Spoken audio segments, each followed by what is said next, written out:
नमस्कार दोस्तों, study with Rahul YouTube channel पर आपका स्वागत है। आज हम पाषाण काल और वैदिक पाषाण काल के 7 महत्वपूर्ण प्रश्नों का अध्ययन करेंगे। जैसे कि आप जानते हैं, आज का हमारा पहला प्रश्न है, मानव इतिहास का सबसे लंबा कालखंड कौन सा है? तो पूरा पाषाण काल। आग की खोज किस काल में की गई थी? तो आग की खोज पूरा पाषाण काल में की गई थी। पहिए का आविष्कार किस काल में हुआ था? तो ये नव पाषाण काल में पहिए का आविष्कार हुआ था। भीमबेटका किस लिए प्रसिद्ध है? तो ये शैल चित्र के लिए फेमस है, यानी गुफाओं में चित्र बनाए गए हैं, इसलिए भीमबेटका प्रसिद्ध है ये। कृषि का प्रारंभ किस काल में हुआ था? तो कृषि का प्रारंभ नव पाषाण काल में हुआ था। इस पॉइंट को क्लास आपको याद रखना है। सबसे पहले किस पशु को पालतू बनाया गया था? तो कुत्ते को मानव ने सबसे पहले पालतू बनाया था। माइक्रोलिथ सूक्ष्म पाषाण औजार किस काल की विशेषता है? तो ये मध्य पाषाण काल में माइक्रोलिथ यानी सूक्ष्म पत्थरों का प्रयोग किया गया था औजार के रूप में।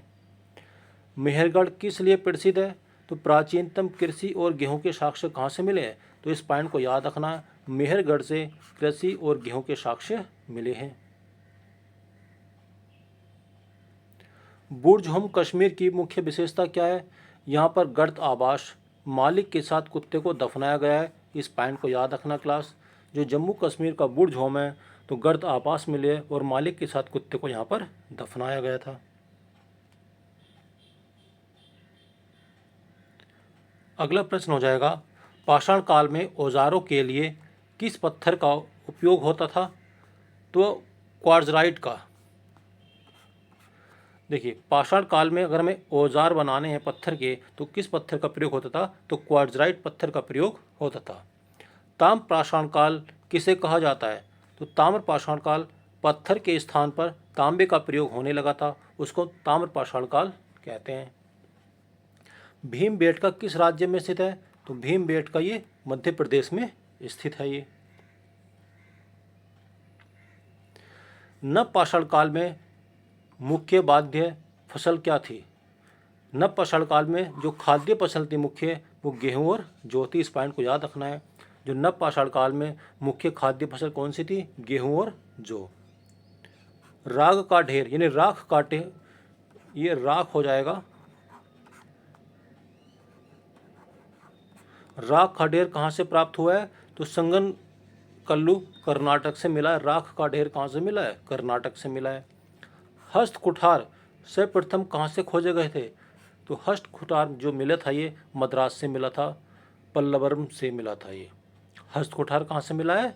तो ये मद्रास से मिला है। प्रश्न संख्या 16 हो जाएगी ये, कौन सा स्थल मध्य पाषाण काल के लिए संबंधित है? तो मध्य पाषाण काल में बागोर ये राजस्थान से संबंधित है। ये मध्य पाषाण काल में बागोर राजस्थान से संबंधित है। किस काल में मानव ने समूह में शिकार करना सीखा था? तो पूरा पाषाण काल में। पूरा पाषाण काल का जो मानव था समूह में शिकार करता था। ये आहार संस्कृति का प्राचीनतम नाम क्या था? ताम्रप्रति।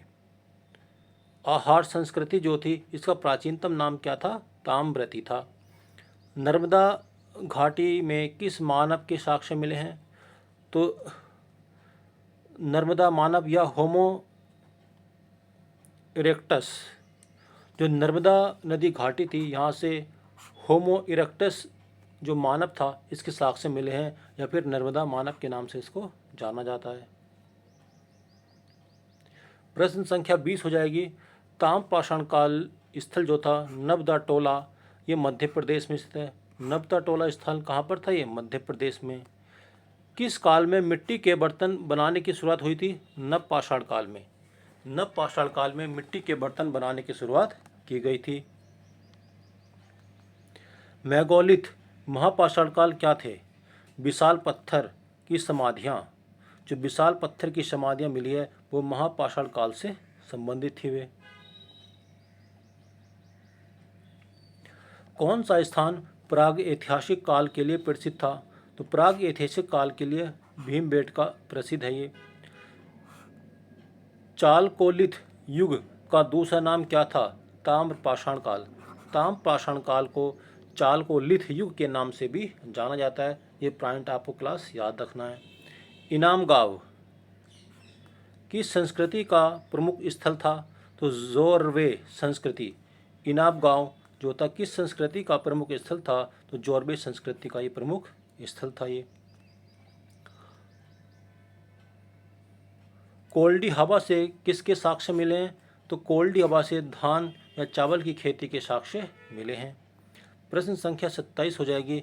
मध्य पाषाण काल का समय क्या था? 9000 से 4000 ईसा पूर्व ये मध्य पाषाण काल का समय था। ये मानव द्वारा उपयोग में लाई गई पहली धातु तो तांबे का। मानव ने सबसे पहले तांबे का प्रयोग किया था और सबसे पहले पालतू जानवर किसको बनाया था? तो ये कुत्ते को बनाया था। ये पूरा पाषाण काल के कितने भाग हैं? तो पूरा पाषाण काल के 3 भाग थे। निम्न पूरा पाषाण काल, मध्य पूरा पाषाण काल और उच्च पूरा पाषाण काल। किस स्थल पर 3 मानव कंकाल एक कब्र में मिले हैं? तो 3 जो मानव कंकाल थे जो एक कब्र से मिले हैं वो कहाँ से मिले हैं? दमदमा से।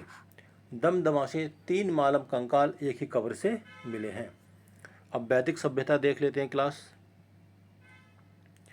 सबसे प्राचीनतम वेद कौन सा है? तो ऋग्वेद सबसे प्राचीनतम वेद हो जाएगा। वेदों की कुल संख्या कितनी है? तो 4 हो जाएगी। वेदत्रयी में कौन सा वेद शामिल था? तो इसमें यजुर्वेद, ऋग्वेद, यजुर्वेद और सामवेद को वेदत्रयी के नाम से भी जानते हैं। प्रश्न संख्या 34 हो जाएगी। गायत्री मंत्र किस वेद में वर्णित है? तो ऋग्वेद में। गायत्री मंत्र का संबंध किससे था? ऋग्वेद से।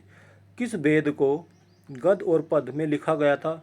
यजुर्वेद को गद और पद दोनों में लिखा गया था। ये इंपॉर्टेंट प्रश्न हो जाएगा क्लास।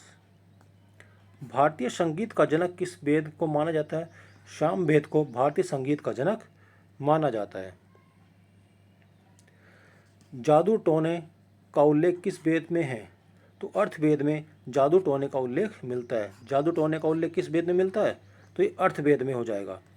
ऋग्वेद में सबसे अधिक बार किस देवता का उल्लेख मिलता है? तो ऋग्वेद में सबसे अधिक बार जो प्रयोग मिलता है वो इंद्र का मिलता है। ऋग्वेद में 10वें मंडल किसका उल्लेख है? तो ऋग्वेद के 10वें मंडल में पुरुष सूक्ता का वर्णन मिलता है। प्रश्न संख्या 40 है। ऋग्वेद में नदीतम किसे कहा जाता है? सरस्वती नदी को। ऋग्वेद में नदीतम किसे कहा जाता है? तो इस सरस्वती नदी को। ऋग्वेद काल में राजा की सलाहकार संस्था क्या थी? तो ऋग्वेद काल में सभा और समिति राजा की 2 सलाहकार संस्थाएं थी। ये भी इंपॉर्टेंट प्रश्न है क्लास। आर्यों की भाषा क्या थी? आर्यों की भाषा कैसी थी? तो संस्कृत थी। ये 10 राज्य युद्ध किस नदी के तट पर हुआ था? पुष्पर्णी रावी नदी के तट पर 10 राज्य युद्ध हुआ था। वैदिक काल में निष्क का अर्थ क्या था? तो स्वर्ण आभूषण या सिक्के। निष्क किसको बोला जाता? स्वर्ण आभूषण या सिक्कों को निष्क बोला जाता था। ऋग्वेद में अधन्या शब्द किसके लिए प्रयोग होता था? तो गाय के लिए। ऋग्वेद काल में अधन्या जो शब्द था ये गाय के लिए प्रयोग होता था। अधन्य का मतलब जिसको मारा ना जा सके। प्रश्न संख्या 46 हो जाएगी। उत्तर वैदिक काल का मुख्य व्यवसाय क्या था? तो कृषि था। उत्तर वैदिक काल का जो मुख्य व्यवसाय था वो क्या हो जाएगा? कृषि हो जाएगा। गायत्री मंत्र के रचयिता कौन थे? तो विश्वामित्र। गायत्री मंत्र की रचना किसने की थी? तो ये विश्वामित्र ने की थी। सत्यमेव जयते कहाँ से लिया गया था? तो ये मुंडकोपनिषद शब्द से। जो मुंडकोपनिषद था इससे सत्यमेव जयते को लिया गया था। प्रश्न संख्या 49 हो जाएगी। ये ऋग्वेद में कुल कितने मंडल हैं? तो ऋग्वेद में कुल 10 मंडल हैं। वैदिक काल में पुरोहित को क्या कहा जाता था? तो वैदिक काल में पुरोहित को होत्र कहा जाता था। आर्य का मूल निवास स्थान मैक्स मूलर के अनुसार मध्य एशिया से आए थे। मैक्स मूलर के अनुसार आर्य कहाँ से आए थे? तो मध्य एशिया से आए थे। ऋग्वेद में कितनी रचनाएं हैं? तो 1028। ऋग्वेद में कितनी रचनाएं हैं? 1028 रचनाएं हैं। सतलुज नदी का प्राचीनतम नाम क्या था? तो शतुर्दी था। किस उपनिषद में वर्ण शब्द का उल्लेख मिलता है? तो ऋग्वेद में पुरुष सूक्ता में। ऋग्वेद का जो पुरुष सूक्ता है इसमें क्या मिलता है? उपनिषद में वर्ण शब्द का उल्लेख मिलता है। ऋग्वेद काल में जन का प्रधान क्या कहलाता था? ऋग्वेद काल में जन का प्रधान जो था वो जनपति कहलाता था। प्रश्न संख्या 56 हो जाएगी। सबसे बाद का वेद कौन सा था? अर्थवेद सबसे बाद का वेद था ये। वैदिक काल में गोपित शब्द का प्रयोग किसके लिए?